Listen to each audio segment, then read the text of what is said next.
Hello everyone. काफ़ी students के मुझे रिक्वेस्ट आ रहे थे कि सर हमें फार्मूलाज का एक कंप्लीट, हर एक टॉपिक का एक फार्मूलाज का कंप्लीट शीट एंड जितने भी शॉर्ट ट्रिक्स है उसके ऊपर वीडियोस बनाने के लिए, तो उनकी रिक्वेस्ट पे मैंने आज से एक डेरिवेटिव 12th स्टैंडर्ड का सेशन स्टार्ट किया है। काफ़ी इसमें मेहनत करना पड़ता है, हर चीज़ बनानी पड़ती है, बट अपने स्टूडेंट्स के लिए आई कैन डू। वैसे सबके लिए काम आएगा ये। Short tricks and formulas of derivatives, the real story behind the derivatives. हाँ, अगर मैं कुछ चीज सिखा रहा हूँ तो उसका हिस्ट्री वगैरह, कैसे किसने इन्वेंट किया, कब इन्वेंट किया, क्यों इन्वेंट किया, इसके बारे में जरूर मैं बताता हूँ। So as you can see, the real story behind the derivatives. The derivative is one of the greatest ideas in mathematics. It tells us how things change, चीजें कैसे बदलती है। The slope of a curve, the speed of a moving object, the growth of a population. Who invented derivatives? या ये question कई सारे students मुझे पूछते हैं। Derivatives were developed independently by two great mathematician, एक तो आइजैक न्यूटन जो कि इंग्लैंड के से, एंड दूसरा फ्रेड विल्हेम लेबनिज जो कि जर्मनी के थे। Both of them discovered the idea around the same time without knowing about each other's work. इन दोनों को एक दूसरे के बारे में, एक दूसरे के वर्क के बारे में पता नहीं था, दोनों भी इंडिपेंडेंटली इसके ऊपर काम कर रहे थे। When was it invented? कब हुआ ये सब? The idea of derivatives was developed in the late 1660s, 1665 to 1670 में। न्यूटन ने कब किया? Around 1665 to 1666। लेबनिट्ज ने कब किया, पब्लिश किया उन्होंने his work in 1684। How was it invented? अच्छा, ये सब तो ठीक है, किसने किया, कब किया, बट ये कैसे हुआ? The invention of derivatives came from a real need to solve practical problem. बहुत सारे ऐसे प्रैक्टिकल प्रॉब्लम्स है जिन्हें सॉल्व करने के लिए हमें कैलकुलस के इस डेरिवेटिव्स का जरूरत पड़ता है। Newton was studied the motion of planets and needed to find instantaneous speed from changing position. अभी आपको तो पता है कि प्लैनेट का पोजिशन कंसिस्टेंटली चेंज होता है, तो इन सब का स्टडी करने के लिए इंस्टेंटेनियस स्पीड, बट इंस्टेंट मतलब पर्टिकुलर उस इंस्टेंस पे उसका स्पीड कितना था, वो कैलकुलेट करने के लिए हमें जरूरत था, मतलब न्यूटन को जरूरत था उस टाइम में। तो Leibniz was interested in the problem of tangent to curves and areas under curve. तो दोनों ने अलग अलग चीजों के लिए इन्वेंशन किया, लेकिन दोनों का जो फाइनल आउटपुट था वो सिमिलर था। Why was it invented? They wanted to solve problems, किस तरह के? How fast is an object moving at this very instant. अब जो भी टाइम है, उस टाइम में ऑब्जेक्ट्स कितने स्पीड से मूव हो रहे हैं। What is the scope of a curve at a given point, किसी पॉइंट के ऊपर, सॉरी, स्लोप क्या होगा, किसी एक पर्टिकुलर कर्व मान लो हमने लिया, उस पर्टिकुलर कर्व में एक पॉइंट है, उस पॉइंट के ऊपर हमने टेंजेंट निकाला, तो उसका स्लोप कितना होगा, ये सब कैलकुलेशंस में काम आता है। उसके बाद what is the slope of a curve at given point, how is a quantity changing with time, time के अकॉर्डिंगली किसी क्वांटिटी में क्या और कैसे चेंजेस हो रहे हैं। तो derivatives gives a powerful tool to describe and solve real world problems. So important events कब हुए? स्टार्ट 1965 टू 66 में न्यूटन डेवलप किया method of fluxions, later called calculus. Newton writes his book, कौन सा? डी analysis by equations. Leibniz develop किया his own method of independently, कब किया? 1960 में। ये 69 में न्यूटन ने बुक पब्लिश किया। 70s में लेबनिज ने अपना काम स्टार्ट किया इंडिपेंडेंटली, अलग से। Leibniz publishes his work in the journal Acta Eruditorum 1684 में। 1700 में their method lead to the birth of calculus, a new branch of mathematics। तो कैलकुलस का जो बर्थ है वो 1700 में हुआ है। इसका हैप्पी बर्थडे 1700 से स्टार्ट हुआ है। Anyways, the impact derivatives and calculus change the world. They are used in कहाँ कहाँ पे? Physics and engineering, economics and finance, computer science, biology and medicine, astronomy and space science, सब में इनका application हुआ है। If I have seen further, it is by standing on the shoulders of giant, Isaac Newton ने कहा था।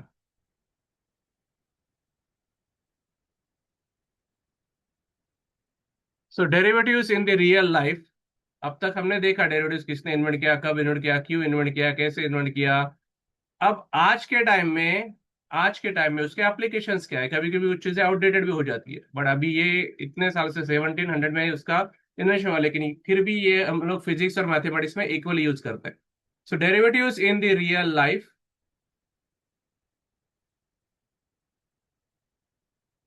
A derivative tells us the rate of change of a quantity. The rate of change of a quantity with respect to another quantity. This simple idea has countless applications in the real world. So real life applications of derivatives with useful examples. जैसे कि physics में calculus का बहुत application है physics में. Physics, motion and speed. Derivatives help find instantaneous velocity, speed and acceleration. How speed changes. Speed कैसे change होता है इस सब के लिए काम में आता है. Example, if s of t is the position of a car at time t, then velocity, the rate of change of displacement, that is ds by dt, is its velocity, and a of t, that is dv by dt, acceleration, rate of change of velocity is acceleration. ये हो गया physics में. अब engineering में क्या है? Maximising strength and efficiency. Engineers use derivatives to find maximum strength, minimum material and optimum design. अच्छे से बेस्ट डिजाइन बनाने के लिए कम से कम मटेरियल यूज करके मैक्सिमम स्ट्रेंथ के साथ ये ब्रिजेस वगैरह कैसे बनाए, इसमें कैलकुलस का यूज होता है.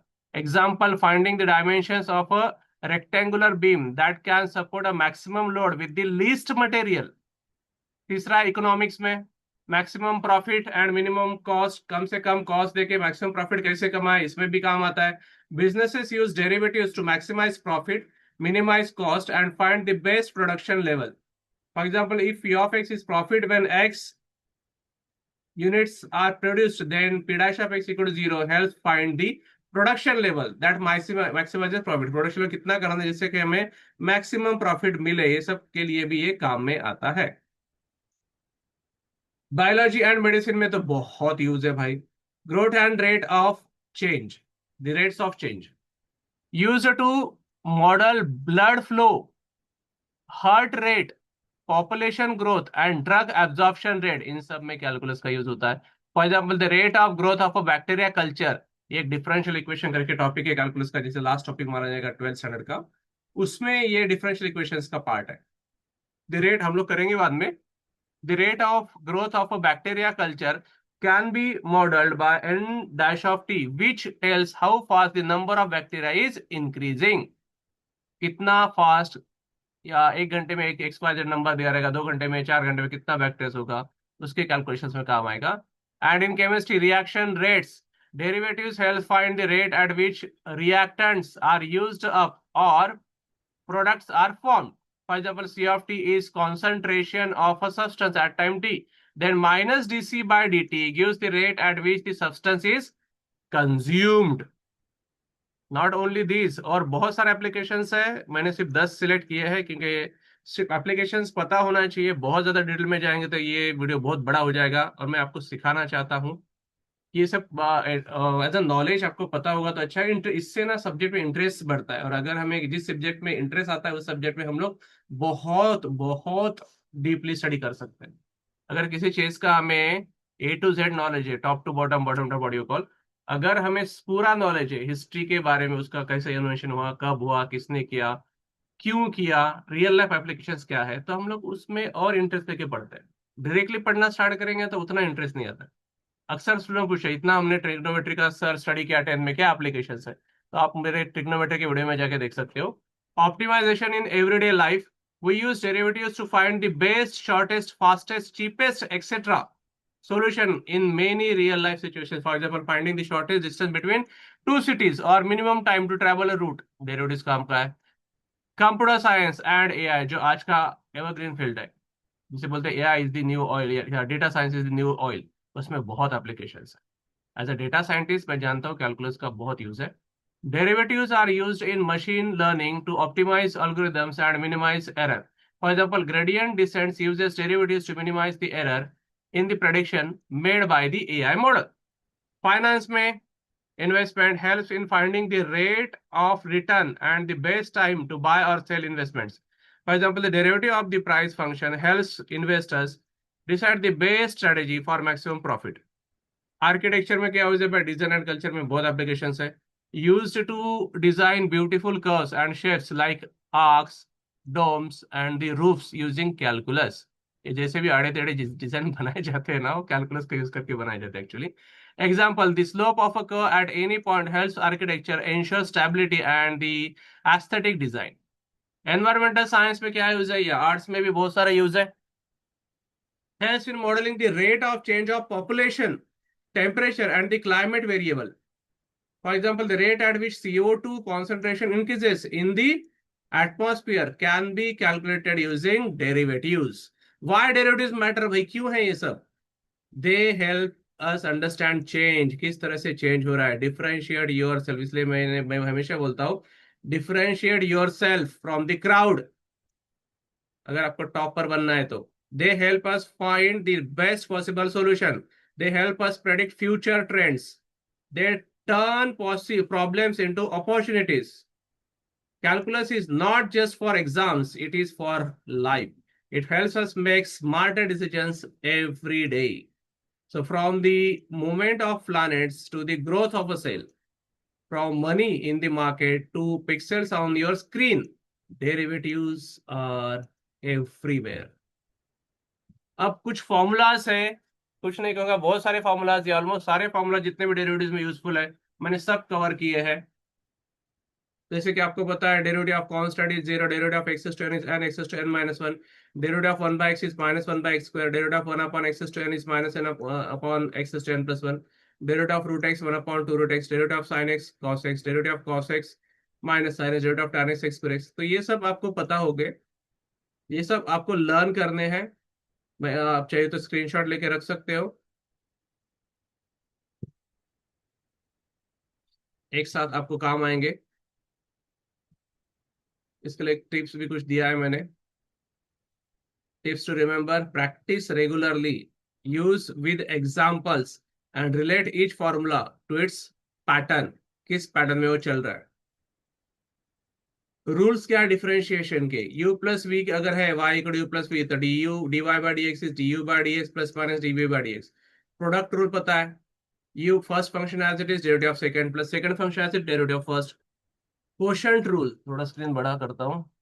कोशेंट रूल मतलब u बाई v का second function as it is derivative of first minus first function as it is derivative of second upon second function square.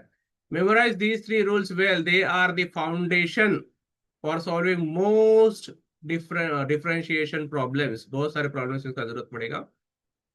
Important notes: chain rule के बारे में बोला जाएगा. y equals to f of u is a differential function of u, and u equal to g of x is a differential function of x, such that the composite function y equal to f of g of x is a differentiable function of x. Then dy by dx is dy by du into du by dx.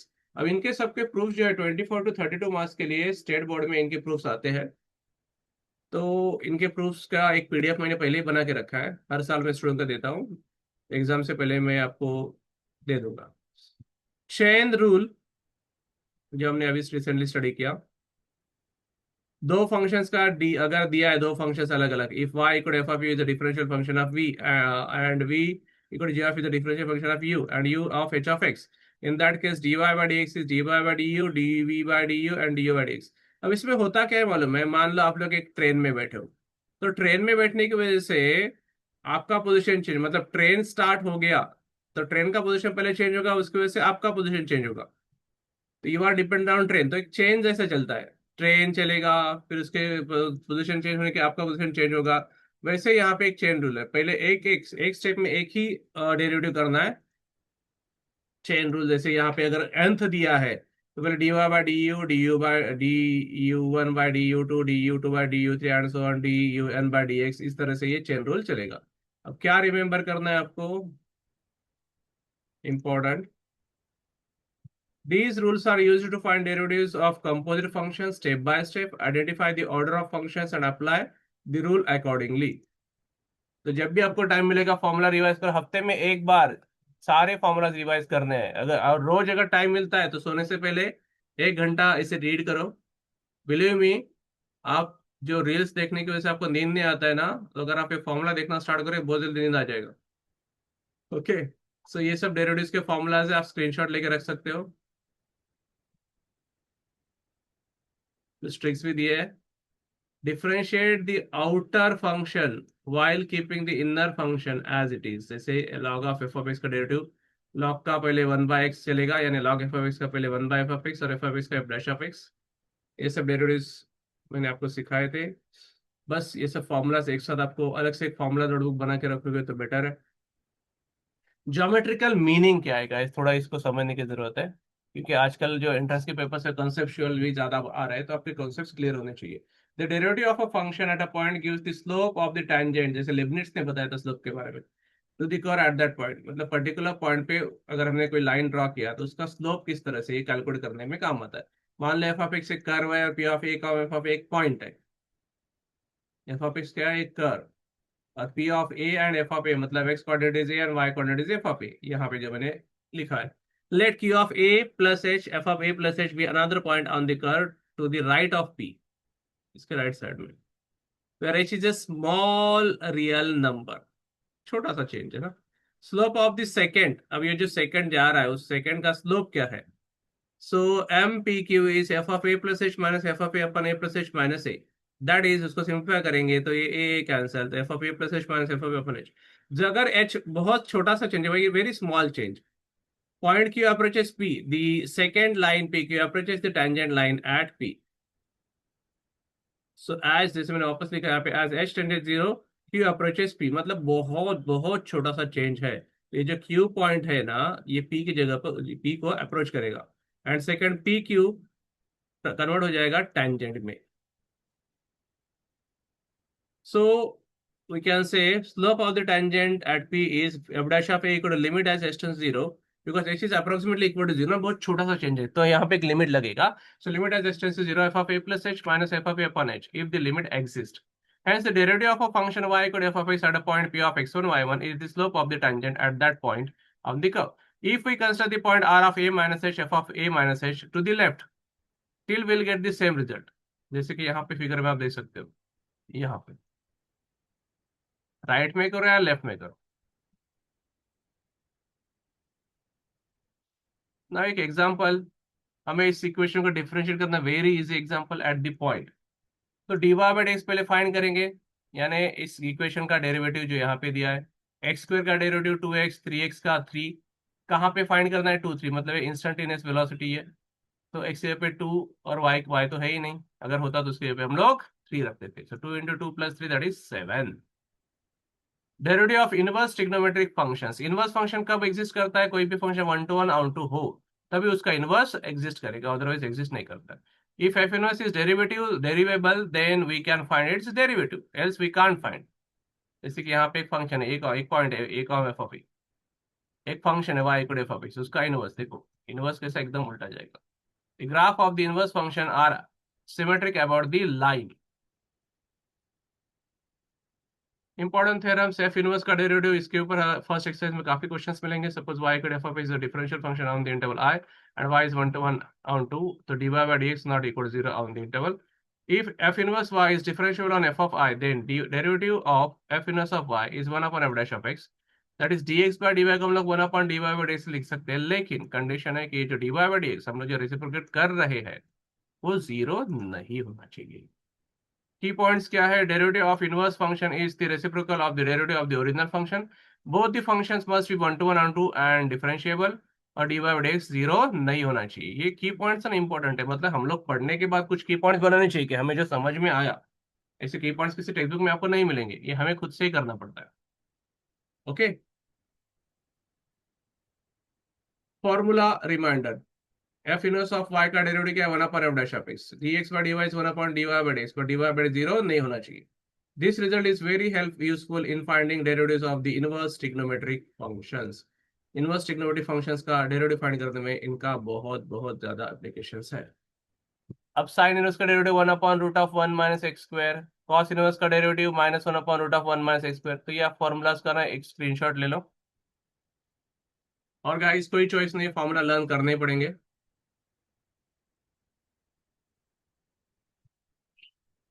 हर एक formula का एक proof है जो मैंने अलग से PDF में दिया है, प्रूफ भी आते रहिए, इनके प्रूफ 2 मार्क्स के लिए और पेरेंट्स के प्रूफ 3 से 4 मार्क्स के लिए आते हैं। So here x is the argument यानी एंगल यानी थीटा यानी amplitude, and y is the principal value of the inverse trigonometric functions. Derivative of standard inverse trigonometric functions क्या, sec inverse cosec inverse continue किया है। Then derivatives of, अभी x की जगह पे अगर हमने फंक्शन डाल दिया तो आपको पता होगा पहले साइन उसका derivative 1 upon root of 1 minus x square, उसका जो भी एंगल है उसका अलग से किया जाता है। जैसे कि अगर यहाँ पे x होता तो x का डेरिवेटिव होता है विच इज 1, बट हम लोग लिखते नहीं है। बट यहाँ पे क्या होगा, साइन एफ ऑफ x का f dash of x upon root of 1 - x², यहाँ पे इनटू का साइन होना चाहिए, टाइपिंग मिस्टेक है, यहाँ पे इनटू, सर ये कॉमा, ये my mistake, f dash of x हमने यहाँ पे लिखा, यस इट्स कॉमा। cos इनवर्स पे माइनस tan इनवर्स पे f dash of x upon 1 plus f of x the whole square. Similarly cot inverse cosec inverse आप स्क्रीनशॉट ले सकते हो। अब ये जो नेक्स्ट जो है, मैं ये सब फॉर्मूला रीड करके भी आपको बता सकता हूँ, बट कोई मतलब नहीं, आपको पता है डेरिवेटिव्स कैसे पढ़ते हैं, बेसिक आपको आइडियाज है। अगर नहीं तो प्लीज कमेंट में लिखना, आपको अगर पूरा इसका एक्सप्लेनेशन के साथ चाहिए, थ्योरम्स के how to read that and उसका प्रूफ्स वगैरह क्या है, तो मैं उसके ऊपर भी अलग से वीडियो बना दूंगा। ये बस रैपिड रिवीजन में काम आएगा आपको। और हाँ, शॉर्ट ट्रिक्स काफी मैंने ऐड किया है, जितना मेरे पास था मैंने बनाया था, या जिधर किधर भी मुझे मिला था। In the above table x is real variable with restrictions, मतलब उसका डोमेन में कुछ रेस्ट्रिक्शंस है।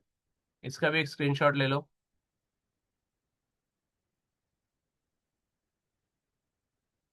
लॉगरिथम कब यूज करना है, कैसे यूज करना है, उसके बारे में मैं थोड़ा बता दूं।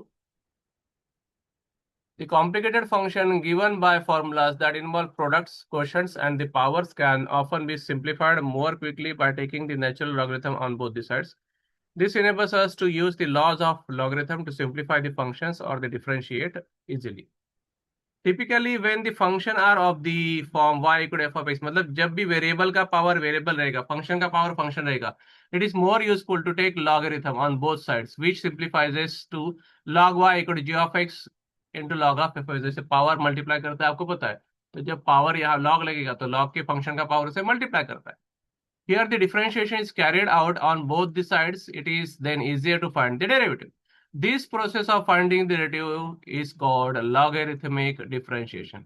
Implicit functions और explicit functions आपको पता होगा। Implicit functions मतलब वो जिसमें x और y को सेपरेट कर सकते हैं, और explicit सॉरी नहीं कर सकते, और explicit में हम लोग कर सकते हैं। मैं कुछ एग्जांपल देके आपको बताता हूँ ताकि इम्प्लिसिट एक्सप्लिसिट आपको समझ में आए। मैं वापस रिपीट करता हूँ गाइस, आजकल एंट्रेंस के पेपर्स कॉन्सेप्चुअल बन रहे हैं, इसलिए मैं कॉन्सेप्ट्स क्लियर करने का एक स्पेशल वीडियो बनाया है विथ शॉर्ट ट्रिक्स। एक्चुअली मैं पहले शॉर्ट ट्रिक का सोचा था, फिर बाद में स्टूडेंट का रिक्वेस्ट आएगा सर इसमें फॉर्मूलाज भी डाल दो। अब वीडियो के बाद मैं जानता हूँ स्टूडेंट बोलेंगे सर सारे क्वेश्चन सॉल्व करके दिखाओ, तो जो भी आपको चाहिए कमेंट में बता देना, तो accordingly I will try. But मैंने इसमें सारे कॉन्सेप्ट्स क्लियर किए हैं। आपको इसके बाद अगर आप सॉल्विंग पे जाओगे तो बहुत आपको इजी जाएगा हर चीज। सो गाइस, इम्प्लिसाइड और एक्सप्लिसाइड मतलब अगर इक्वेशन है x² + 2x + 3, अच्छा ये तो बस ना, fine. y is equal to x² - 2x + 3, तो एक साइड में कंप्लीट y लेके आ गए हम लोग, और दूसरी साइड में x। अगर हम लोग x और y को सेपरेट कर सके दो अलग अलग साइड में, तो उसको एक्सप्लिसिट बोलेंगे। और अगर नहीं कर सकते, जैसे कि 2x² + 2xy + y² equal to some 0, तो हम लोग x और y को कुछ भी कर लो, एक साइड में x और एक साइड में y नहीं ला सकते, then that is known as implicit function. The function can be represented in a variety of ways. Most of the functions we have dealt so far have been described by an equation of the form y equal to f of x that expresses y solely in terms of the x. So it is not always possible to solve one variable explicitly in terms of the another.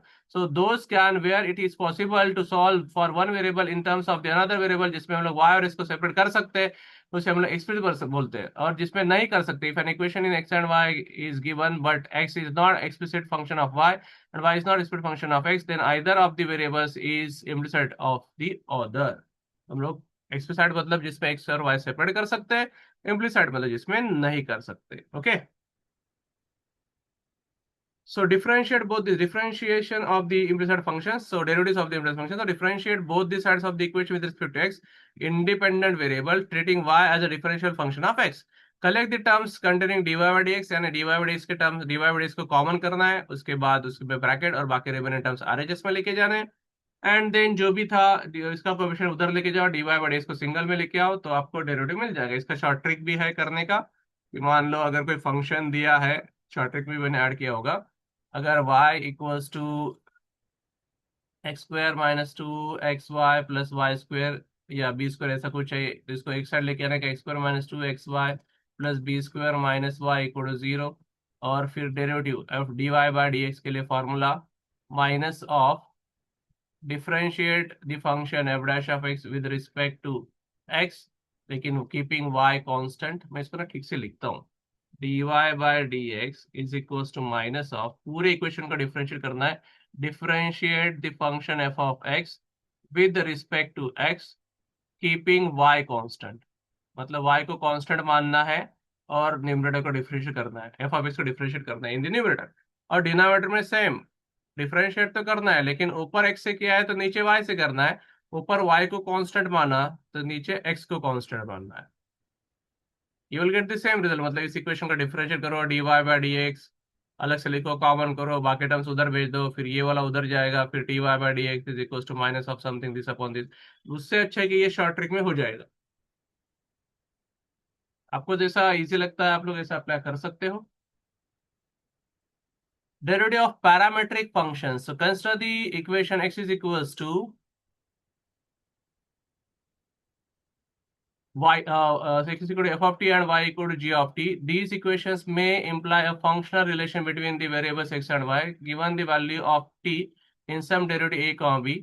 So we can find x and y. For example, x अगर a cos t दिया है, y अगर a sin t दिया है, तो the functional relation between these two functions is that x square plus y square equal to a square cos square t plus a square sin square t, यानी a square common करेंगे cos square plus sin square, यानी cos square plus sin square 1 होता है, तो answer सिर्फ a square बचेगा। Sir एक circle को रिप्रेजेंट करता है जिसका रेडियस ए दिया है with center at origin and the domain of t is close into 0, 2 pi.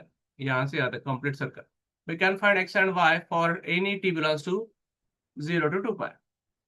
If two variables x and y are defined separately as functions by an intermediating variable t, then that intermediating variable is known as parameter. Let us discuss the derivative of the parametric functions. मान लो x अगर f of t दिया है, y अगर g of t दिया है, are differentiable functions of t, so that y is differential function of x and dx by dt अगर 0 नहीं है, in that case dy by dx is dy by dt upon dx by dt. The above relation allows us to find dy by dx when x and y are given in terms of the parameter t. Parameter मतलब partly constant, partly variable जैसा काम करता है। Then differentiation of one function with respect to other. एक function को u मान लेना है, दूसरे फंक्शन को v मान लेना है, और फिर उनका derivative du by dv is du by dx upon dv by dx। इसी को हम लोग f dash of x upon g dash of x भी बोलते हैं। हायर ऑर्डर डेरिवेटिव्स में आपको पता है दो या दो से ज्यादा डेरिवेटिव्स इसमें हम लोग निकालते हैं। अब इसका एक नाम का एक लिस्ट बताता हूँ मैं तुम लोग को, शायद मैंने यहाँ पे ऐड नहीं किया है, नो प्रॉब्लम, मैं साइड में लिखता हूँ। जैसे कि one second, या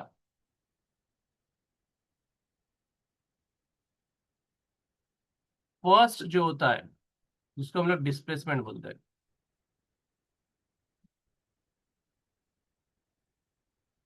जिसे y is equal to x of t से डिनोट करते हैं, ये होता है जीरोथ डेरिवेटिव। सेकेंड जिसको हम लोग वेलोसिटी बोलते हैं, यानी dy बाय dt या x of t, dx of t upon dt, second derivative. Sorry ये तो फर्स्ट है, वेलोसिटी है ना, sorry my mistake, first derivative. Then उसके बाद आता है एक्सेलरेशन, जिसको हम लोग बोलते हैं d2y/dt², इसको बोलते हैं सेकेंड डेरिवेटिव। देन फोर्थ आता है जर्क, जो आप लोग बाइक कार जो स्टार्ट करते हो तो जर्र करके जो आवाज आता है ना, वही है वो jerk. Third derivative d3y/dt³, third derivative. उसके बाद एक्सेलरेशन जर्क, स्नैप बोलते हैं, फोर्थ डेरिवेटिव का नाम है स्नैप, d4y/dt⁴, फोर्थ डेरिवेटिव। उसके बाद अगर हमने फिफ्थ निकाला उसको क्रैकल बोलते हैं, d5y/dt⁵, फिफ्थ डेरिवेटिव। और उसके बाद आता है पॉप, d6y/dt⁵, सिक्स्थ डेरिवेटिव। अब देखो जगह भी खत्म हो गया, तो ज़्यादा डीप में जाने की जरूरत नहीं, आपको जरूरत तक रहेगा थर्ड डेरिवेटिव, बट हाँ nth डेरिवेटिव भी है। तो nth डेरिवेटिव, सबके नाम तो लिखना पॉसिबल नहीं है, nth डेरिवेटिव को हम लिखते हैं dny/dt⁻n। इस तरह से ये पूरा लिस्ट है। अब वीडियो आधे घंटे से ज्यादा का हो गया है गाइस, आप इसका स्क्रीनशॉट ले सकते हो। देखते हैं शॉर्ट ट्रिक के लिए अभी अभी कितना टाइम बाकी है। हायर ऑर्डर डेरिवेटिव्स तो मैंने आपको बता दिया, फर्स्ट सेकंड थर्ड डेरिवेटिव क्या होता है। सक्सेसिव डिफरेंशिएशंस, मतलब आप continuously first derivative second derivative third derivative find करते हो, और उसके बाद ना एक पैटर्न ऑब्जर्व करना है। nth डेरिवेटिव फाइंड करते टाइम पहला डेरिवेटिव, मतलब तीन स्टेप्स इंपॉर्टेंट है nth डेरिवेटिव में। पहले तो आप फर्स्ट स्टेप में गिवन फंक्शन का फर्स्ट सेकंड और थर्ड डेरिवेटिव फाइंड करो। उसके बाद एक पैटर्न ऑब्जर्व करो, जैसे कि observe the changes in the coefficient, the angle, the power of the function, sign of the function, plus minus क्या हो रहा है, एंगल में क्या चेंजेस हो रहे हैं, क्या क्या टर्म मल्टीप्लाई हो रहा है, कौन सा पैटर्न रिड्यूस हो रहा है। इसे ऑब्जर्व करने से कोई भी nth डेरिवेटिव फाइंड नहीं करता, डायरेक्टली पैटर्न ऑब्जर्व करके लिख देता है। तो express the nth derivative with the help of the patterns of change that you have observed. This will be your general formula for the nth derivative of the general standard. Key points क्या है, this method gives a systematic way to find the general formula for the nth derivative of the standard function. अब short trick है ना, एक short trick बता देता हूँ मैं आपको, ताकि आपको आइडिया मिले शॉर्ट ट्रिक होता क्या है, और फिर उसके बाद हम लोग पार्ट टू बनाएंगे इनका, कि एक साथ आप लोग इतना देर तक इस वीडियो को नहीं देख पाओगे, ट्राई करना पॉज करके वगैरह। और आई सजेस्ट कि फॉर्मूलाज जैसे ही आप लोग वीडियो को देखोगे स्क्रीनशॉट निकालो, एक अलग से फॉर्मूला डॉक्यूमेंट नोट करो। बहुत सारे शॉर्ट ट्रिक्स है, उसमें से पहला वाला short trick, if the graph of a function is smooth, जिसमें कोई ब्रेक नहीं है, कोई शार्प कॉर्नर नहीं है, जैसे यहाँ पे शार्प कॉर्नर है, then the function is differential at that point. अगर शार्प कॉर्नर है तो डिफरेंशिएबल नहीं होता है, याद रखना। शार्प कॉर्नर कहीं पे भी रहेगा तो उस पर्टिकुलर पॉइंट पे डिफरेंशिएबल नहीं होता है। If the graph has a corner break और शार्प टर्न, कॉर्नर है या ब्रेक है, टूटा हुआ है, या फिर कोई शार्प टर्न है, तो वहां पे उस फंक्शन को डिफरेंशिएट नहीं कर सकते। Then the function is not differentiable at that point. Differentiable not differentiable, देखो ध्यान से, हाँ अभी ग्रीन में जो दिया है वो डिफरेंशिएबल है, रेड में जो है वो नॉन डिफरेंशिएबल है। मैंने कलर कॉम्बिनेशन क्यों यूज किया है कि अगर हम लोग कोई भी चीज सिर्फ एक कलर में ब्लैक एंड व्हाइट में ही पढ़ते जाते हैं ना, तो अपने आईज को थोड़ा कंटाल आता है, थोड़ा माइंड को ना कलर्स के साथ खेलना मजा आता है, तो एक पैटर्न बन जाता है। एज अ साइकोलॉजिस्ट अगर हम लोग हर चीज में कुछ कलर्स वगैरह डाल देना, तो उस चीज को पढ़ने का इंटरेस्ट बढ़ता है। बाद में कभी साइकोलॉजी का वीडियो बताऊंगा मैं। F of x equal x square, analysis क्या है, the graph is smooth everywhere. देखो शार्प कॉर्नर आपको दिखाई नहीं दे रहा है, कोई ब्रेक नहीं है, शार्प कॉर्नर नहीं, कॉर्नर का मतलब क्या, ऐसा कंप्लीट वी वाला शेप बनना चाहिए। यहाँ पे एकदम स्मूथली जा रहा है, कोई ब्रेक नहीं है, कोई कॉर्नर है, नो शार्प टर्न है, सो डिफरेंशिएबल एवरीवेयर। आप सोचोगे यहाँ पे यस, क्योंकि यहाँ पे कर्व है, एक कर्व है, कोई कॉर्नर नहीं बना रहा है, so smooth like a highway, differentiable. But खड्डे खुड्डे रहेंगे ना, ये खड्डा है, तो वहां पर डिफरेंशिएबल नहीं रहेगा। जैसे कि modulus of x is remember always, ये डिफरेंशिएबल नहीं होता है, कंटिन्यूअस तो होगा, कंटिन्यूअस है, बट ये शार्प कॉर्नर बना रहा है तो डिफरेंशिएबल नहीं होता है। So the graph has a sharp corner at x equal to 0. Slope changes suddenly at x equal to 0. Conclusion क्या है, not differentiable at x equal to 0. So sharp turn corner पे function differentiable नहीं होता है। अब इससे हमें पता क्या चला, क्या पता चला, टेकवे क्या है हमारा, हमारा takeaway is always look at the sharp of the graph first. या तो ग्राफ दिया होगा तो अच्छी बात है, नहीं दिया हो तो आपको ग्राफ बना के देख सकते हो। स्मूथ मतलब डिफरेंशियल, जैसे कि स्मूथ है डिफरेंशिएबल है, लेकिन कॉर्नर से या ब्रेक से तो नॉट डिफरेंशिएबल। अब ये हो गया पहला ट्रिक। से बहुत सारे ट्रिक्स मैंने बना के रखे हैं। डेरिवेटिव्स पे एक्चुअली कम ट्रिक्स बनते हैं क्योंकि फॉर्मूला बेस्ड है, फिर भी मैंने जितना हो सकता है उतना बना के रखा है, और भी बहुत सारे हैं। तो इन डेरिवेटिव्स के ऊपर के शॉर्ट ट्रिक के लिए मैं अलग से एक वीडियो बना देता हूँ।